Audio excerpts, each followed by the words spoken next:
नमस्कार दोस्तों, कहानियों की श्रृंखला में आज सुनेंगे शिव प्रसाद सिंह जी की कहानी पोशाक की आत्मा। लेकिन उससे पहले मेरा आपसे विनम्र अनुरोध है कि अगर मेरे द्वारा सुनाई हुई कहानियाँ आपको अच्छी लगती हैं और आपने अभी तक मेरे चैनल को सब्सक्राइब नहीं किया है तो सब्सक्राइब ज़रूर करें, लाइक करें और अपने दोस्तों और परिचितों में शेयर भी करें। बेल आइकन दबाना बिल्कुल भी ना भूलें। आज सुनिए पोशाक की आत्मा। डॉक्टर, आखिर बात क्या है? कुछ कहो भी। तुम्हारे चेहरे पर इस तरह की परेशानी तो कभी नहीं देखी। डॉक्टर घबराया हुआ सा मेरी ओर देखता रहा। उसने अपनी हथेलियों की बाहों को मिलाकर अपने मुंह को दबोच लिया। उसका पूरा चेहरा अंगार की तरह लाल था। उसने एक गहरी सांस ली और फिर सहसा उसकी उंगलियां सिर के बालों को कुरेदने लगीं। उसके मुंह पर अभी भी जलती हुई लालिमा थी, जो आंखों के पास की स्याही से मिलकर स्लेटी रंग की होने लगी थी। बड़ी देर तक वह वैसे ही हाँफता रहा, जैसे उसके हृदय में वेदनाओं का एक भार जम गया है, जिसे वह हर सांस में फेंक कर अपने को राहत देना चाहता है। वह मेरी ओर देखकर बोला, मेरे पास से चले जाओ, मुझे आराम की जरूरत है। जाओ, जो कुछ बताना होगा वह सुबह ही कह सकूंगा। मुझे छेड़ो मत। मैं बिना बोले उसके चेहरे की रेखाओं को देखता रहा, जो उसके चेहरे के छोटे से कैनवास को नाना रंगों में भर रही थी। मैंने चुपचाप चला जाना ही ठीक समझा। मुझे ठीक याद नहीं कि डॉक्टर से मेरा परिचय कितना पुराना है। पिछले 2 सालों की याद मुझे जरूर है, पर 2-1 साल की बिसात ही क्या। पर इधर थोड़े समय से डॉक्टर के मन में मेरे लिए एक ऐसा अपनापा पैदा हो गया है कि वह जैसे मेरी जिंदगी का एक बहुत जरूरी हिस्सा बन गया है। मुझे ऐसा दिन शायद ही याद है जब डॉक्टर मुझसे मिला न हो, कुछ बोला न हो। इतनी छोटी सी उम्र में डॉक्टर ने अनुभवों का इतना बड़ा भंडार भर लिया है कि मैं उसे हैरान होकर देखा करता हूँ। डॉक्टर से पहली मुलाकात की भी एक कहानी है। शहर में कल्चरल क्लब में पश्चिम और नैतिकता पर एक लेक्चर होने वाला था। विषय खुद बड़ा दिलचस्प था और उस पर बोलने वाला एक ऐसा आदमी था जो अमेरिका से हाल में ही लौटा था और जिसके बारे में देशी विदेशी अखबारों में काफी चर्चा थी। इसलिए ऐसे मौके से अपने को बरी रखना मुश्किल था। डॉक्टर से यह पहली मुलाकात थी और मैं आपसे झूठ नहीं बोलूंगा, वहां उपस्थित लोगों में शायद ही कोई ऐसा था जो इस नव युवक विद्वान के धारा प्रवाह भाषण में भीगा न हो, डूबा न हो। डॉक्टर ने पश्चिमी नैतिकता को चीर फाड़ कर रख दिया और अपने भाषण को खत्म करते हुए कहा कि शरीर के प्रति जहां मोह नहीं, ममता नहीं, नैतिकता वहीं पनप सकती है। और यह सब कुछ हमारे देश में ही मुमकिन है, जहां शरीर को आत्मा की पोशाक कहा गया है। भाषण समाप्त हो गया। सब लोग धीरे धीरे जाने लगे। मौसम खराब था। दिन भर हल्की पुरवैया के चलने के कारण बड़ी उमस रही। शाम को एक ठंडा झकोरा आया और आसमान बादलों से भर गया। हम सभा से निकलकर जब सड़क पर पहुंचे तब बूंदाबांदी शुरू हो गई थी और हवा के कारण ठंड बढ़ने लगी थी। खुशकिस्मती कहिए कि मेरा छाता मेरे पास मौजूद था, जिसे हमेशा साथ साथ रखने के लिए मैं दोस्तों की फप्तियां भी सुन चुका हूं। कहते ही डॉक्टर मेरे छाते में हो लिया और हम चुपचाप चलते रहे। जाड़े की ठंड, बरसात और तिस पर तीखी हवा। इसलिए जब डॉक्टर ने बगल के रेस्तरां में चाय लेने की बात कही तो अच्छा ही लगा।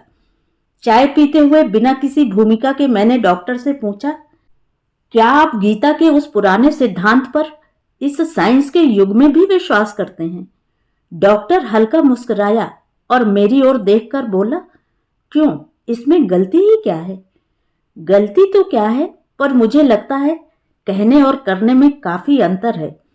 मेरे व्यंग का उस पर कुछ असर नहीं हुआ।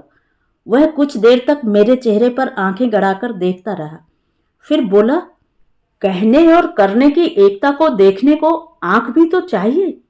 और फिर पूरे रेस्तरां को कंपा देने वाली आवाज में ठहाका मारकर हंस पड़ा। मैं विस्फारित नेत्रों से ताकता रह गया। उसने बिल के पैसे दिए और फिर मिलने का वादा करके चला गया।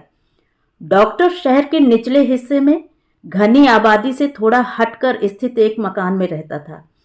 मकान पूरे तर्ज का 2 मंजिला था, जिसे किसी रईस ने साल में यदाकदा मौज मजलिस के लिए बनवा लिया था। सामने छोटी सी फुलवारी थी, जिसमें चैते के 2 झाड़, गेंदे के 2-4 पौधे और गुड़हल के 2 पेड़ खड़े थे। सब कुछ बेमरम्मत था और रखवाली के अभाव में चौपट हो रहा था।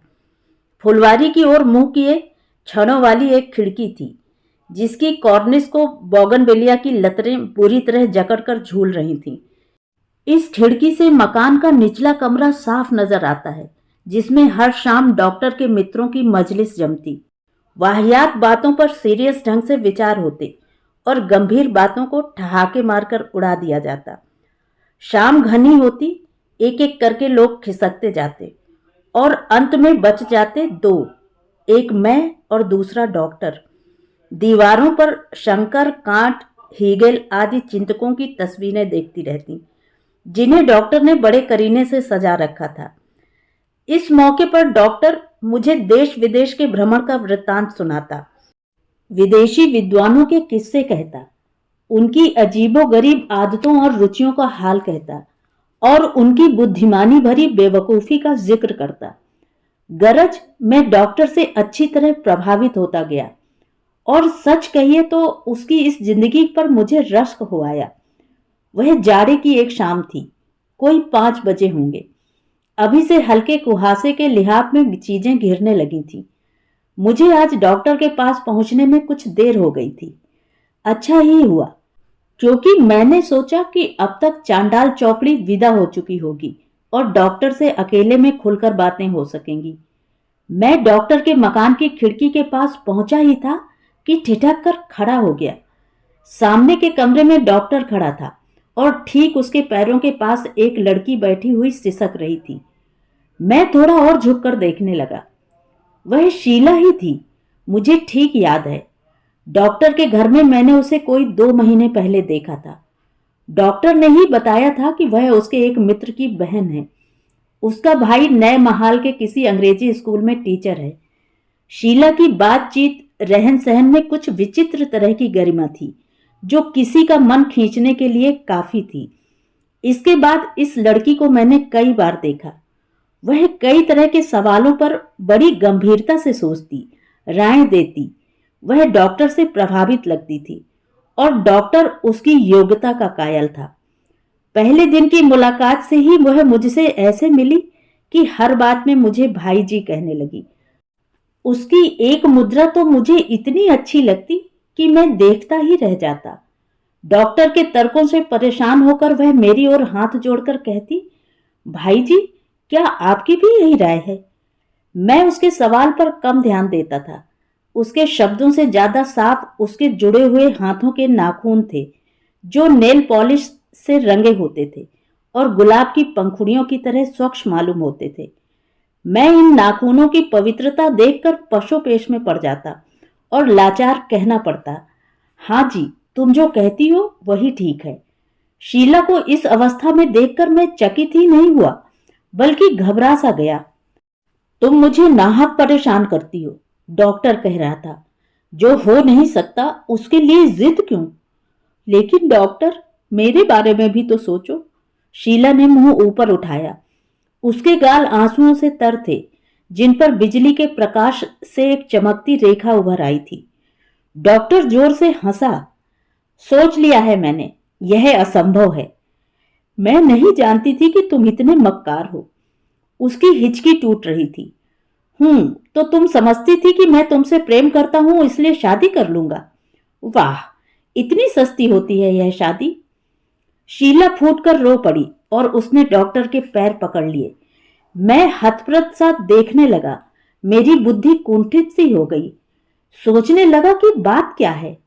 क्या यह केवल प्रेम का झगड़ा ही है या और कुछ? केवल प्रेम के नाम पर कोई लड़की इतनी विह्वल क्यों होगी? अपने को इतना जलील क्यों होने देगी? तभी डॉक्टर ने अपने पैरों को झटका दिया। दूर हटो, इस तरह के रोने गाने का मुझ पर कोई असर नहीं। शीला चुपचाप उठी। उसने इधर उधर देखा भी नहीं और शीघ्रता से कमरे के बाहर चली गई। दरवाजे के सामने मैंने उसे पुकारा भी, परंतु उसने शायद सुना नहीं। मुझे सामने खड़ा देख ना तो डॉक्टर को रंच मात्र हिचक हुई, ना अफसोस। उल्टे निर्लज की तरह बोला, आपने शायद यह नाटक देख लिया। चलिए, अच्छा ही हुआ। मेरा मन घृणा से भर गया था। मैं डॉक्टर की तरफ फूटी आंखों देखना भी बुरा समझता था। तभी वह बोला, औरतें भी क्या अहमक होती हैं, जरा सा लिफ्ट दे दिया कि बस शादी करो। यानी आप औरतों को अपने खिलवाड़ की चीज समझते हैं और कुछ नहीं? मैंने मारे गुस्से से कांपते हुए पूछा। बेशक, डॉक्टर ने कहा, इसे आप चाहें तो खिलवाड़ कहें, पर मैं तो इसे नारी पुरुष का सीधा संबंध मानता हूं। इसमें शर्त क्या? शादी तो एक बंधन है। जानकर गले में डाला हुआ जुआ, और ऐसी मूर्खता कम से कम मेरे जैसा आदमी शायद ही कभी करेगा। और यह सीधा संबंध रोज रोज बदलता भी रहता है। जी हां, रोज रोज नहीं, क्षण क्षण। सच कहूं तो मैं आदमी को मानता हूं। आत्मा और औरत उसकी पोशाक है। जरा सी गंदी हुई, पुरानी पड़ी, नापसंद हुई कि बदलना जरूरी हो जाता है। मेरे सिर पर जैसे किसी ने हथौड़े की चोट की, झन्न की आवाज गूंजी। याद आया, डॉक्टर ने एक बार इस आत्मा और पोशाक वाली बात पर कहा था कि देखने को आंख चाहिए। तो यह है गीता के उस पुराने श्लोक का नया अर्थ। मैं चुपचाप उसकी ओर देखता रहा। डॉक्टर उठकर मेरे पास आया और उसने मेरा हाथ पकड़कर कहा, आप शायद बुरा मान गए। है भी बुरा मानने की चीज, पर आपसे सच कहता हूं, यह सब मेरे लिए बिल्कुल साधारण लगता है। मैं औरत को जितना देता हूं, उससे उतना ही लेना भी चाहता हूं। फिर ऊपर से शर्तनामा कैसा? मैंने 25 केस देखे हैं।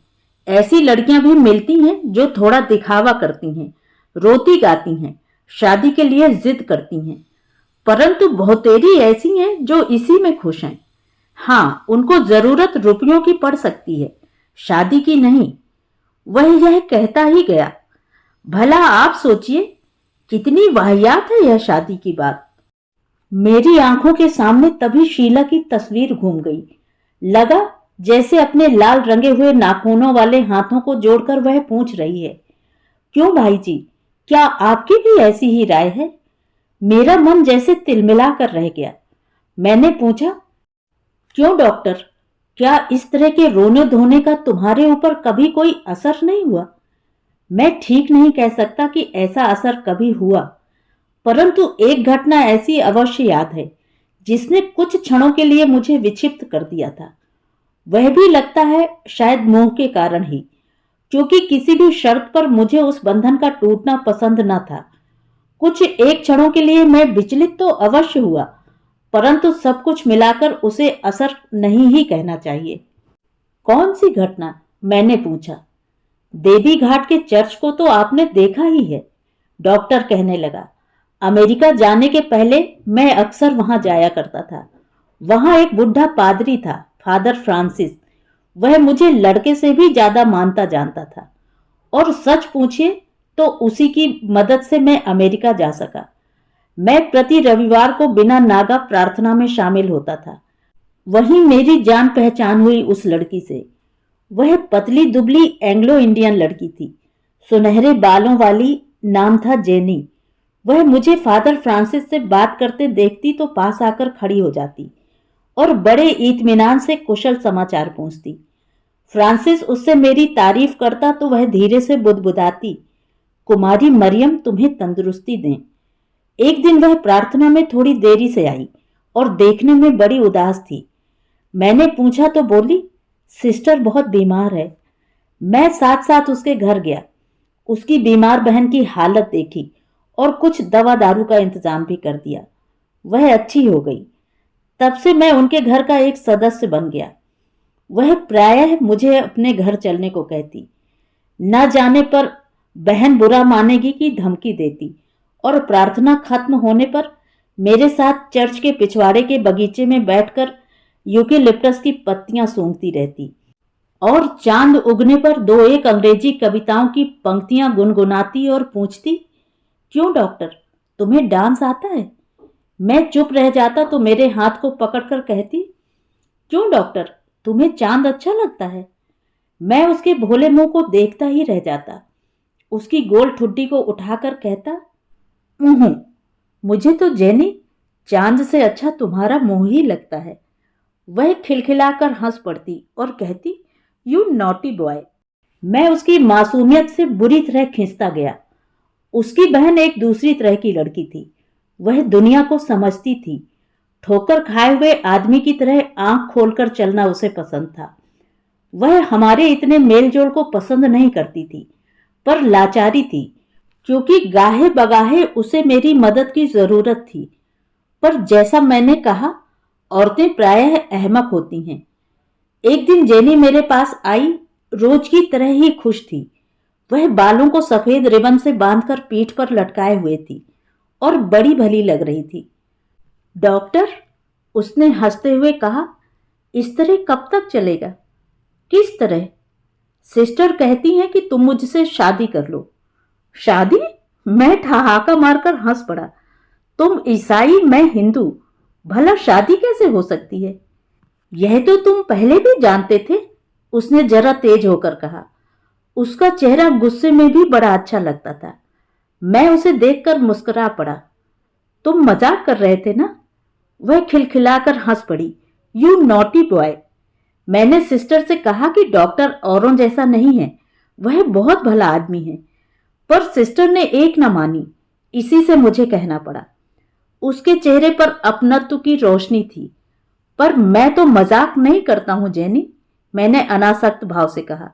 शादी की बात व्यर्थ है। वह मेरे चेहरे को देखकर समझ गई कि यह मजाक नहीं है। उसने कुछ कहा नहीं, मेरी ओर एकटक देखती रही और फिर बोली, खैर, कुमारी मरियम तुम्हें तंदुरुस्ती दें। और वह तीर की तरह कमरे के बाहर हो गई। मैं चुपचाप उसे देखता रह गया।